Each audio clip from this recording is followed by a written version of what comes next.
जीअं त हिन वक़्तु असां पीर सदरुद्दीन शाह राशिदी फैमिली पार्क में मौजूदु आहियूं। तव्हां ॾिसी सघो था त पार्क सां कहिड़ो हिते अशर कयो वियो आहे। जेका शबर आहे गुलकारी आहे उहा मुकमल तौर ते सड़ी सुकी तबाह थी वई आहे ऐं जेके झूला आहिनि उहे टुटी पिया आहिनि। जेके गिरलूं आहिनि उहे जेके हितां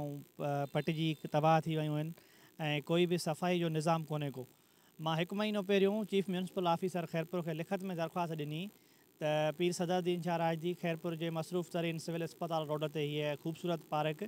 आहे उनजी मालिकी कयो, उनखे उनजी जेको आहे तदावारी कयो, पर उनजे बावजूद बि चीफ म्यूनसिपल ऑफिसर या म्यूनसिपल इंतज़ामिया इन तरफ़ कोई बि तवजा न ॾिनो आहे ऐं हिन वक़्तु जेका हीअ पार्क आहे उहा पंहिंजो जेको ओज आहे उहो विञाए चुकी आहे। मां त ईअं चवंदुसि त शायदि